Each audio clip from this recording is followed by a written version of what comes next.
আমি যখন বের হইছি আমি নিজেও জানি না যে আমার নিয়ে বাইরে কি চলতেছে বা কি আসে বিষয়। তো মা বলতেছে যে তোমার জন্য ৩.৫ লাখ মানুষ রাস্তায় দাঁড়ায় আছে। তো আমি জিনিসটা মাথায় নিইনি। যখন ৬০০-৭০০ মুখ আমার সামনে দাঁড়ায় আছে যে, তো আমি না বেরোয় না আমি বুঝতেই আছি না যে এত লোক এখানে কেন আর এরা কারা? তো আমি ৩৫ পেজ যখন কমপ্লিটলি পড়ছি তখন আমি বুঝতে পারছি যে এক্সাক্টলি দেশে কি চলতেছে আর আমার নিয়ে কি চলতেছে। ছেলেটা আজকে একটা গানের জন্য দেশের এই ছেলেটার এই অবস্থা, ছেলেটার কি অবস্থা। ডেইলি স্টারে যোগাযোগ হইছে, তারপর ইউনেস্কোর যোগাযোগ হইছে। ৬ তারিখে আপনি ছাড়া পেলেন ৬ আগস্ট। জি। ওই সময়টার একটু ছোট্ট করে সংক্ষেপে শুনবো। আমি যখন বের হইছি আমি নিজেও জানি না যে আমার নিয়ে বাইরে কি চলতেছে বা কি আসে বিষয়। তো আমি যখন একবার পরিবার কোর্টে গেছিলাম, দেখা হ্যাঁ, করার সুযোগ হ্যাঁ, একদিন দেখা হয়েছিল যখন কোর্ট পেশ করছিল তখন আমার একদিন মার সাথে দেখা হয়েছিল। তো মা বলতেছে যে তোমার জন্য ৩.৫ লাখ মানুষ রাস্তায় দাঁড়ায় আছে। তো আমি জিনিসটা মাথায় নিইনি। আমার মাথায় টেনশন যে মা কি বলতেছে তো ওই কথাটা আমি মাথায় নেইনি।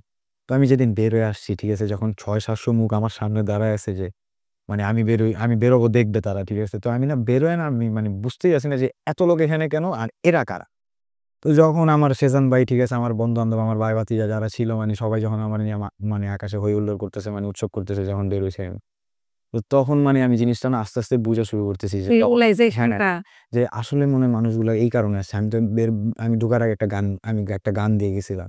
তখন কইতাছে যে আওয়াজ উঠ, আওয়াজ উঠ। আমি তখন আরকি একটু হিন্ট পাচ্ছিলাম যে ঠিক আছে যে কি হইতেছে বা কি ঘটতেছে। তো আমার আম্মু আমাকে একটা ৩৫ পেজের একটা চার্জশিট দেয়, যে দেখো কি হইতেছিল দেশে। তো আমি ৩৫ পেজ যখন কমপ্লিটলি পড়ছি তখন আমি বুঝতে পারছি যে এক্সাক্টলি দেশে কি চলতেছে আর আমার নিয়ে কি চলতেছে। মানে ওই বিটার সুইট এক্সপেরিয়েন্স যেটাকে বলে। কিন্তু যদি সব মনদের ভালো থাকে আবার ভালো হতে গেলেও এই যে একটা জায়গা থেকে ন্যাশনাল থেকে ইন্টারন্যাশনালি পৌঁছে যাওয়া, হুম।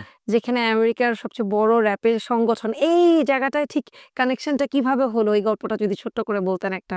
এই কানেকশনটা মূলত মনে করেন যখন সবাই জানতে পারছে যে হান্নান অ্যারেস্ট হয়ে গেছে যে গান রিলিজের পরে, ঠিক আছে? তো তখন সবার ভিতরে একটা কাজ করছে যে গিল্টিনেস কাজ করছে যে ছেলেটা আজকে একটা গানের জন্য দেশের এই ছেলেটার এই অবস্থা, ছেলেটার কি অবস্থা, ঠিক আছে? বা ওর কি হতে পারে? এইজন্য এই জিনিসটা নিয়ে যখন কথাবার্তা বলতে তো আস্তে, আস্তে যখন একটু টুকটাক বের হয়ে কথাবার্তা বললাম সবার সাথে। সেজান ভাই ছিল এগুলো হ্যান্ডেল করছে, সামির ছিল, বিহান ভাই ছিল, ঠিক আছে? উনারা এইসব জিনিস দেখছে। তো আমি বাইরে যখন খোঁজ খবর নিলাম তখন আরকি জানতে পারলাম যে এমন কাহিনী আরকি। আচ্ছা, একটু যদি বলতেন যে আপনার সাথে কি পরবর্তীতে আর কোনো যোগাযোগ হয়েছে? হ্যাঁ, এই অনেক ইন্টারন্যাশনাল জায়গায় হ্যাঁ, সংগঠনের? ডেইলি স্টারে যোগাযোগ হইছে, তারপর যোগাযোগ হইছে, ইউনেস্কোর যোগাযোগ হইছে। তো অনেকেই কনট্যাক্ট করছে, ঠিক আছে? আর আমি অনেকেরই, ঠিক আছে, কনট্যাক্ট করছি যে এমন।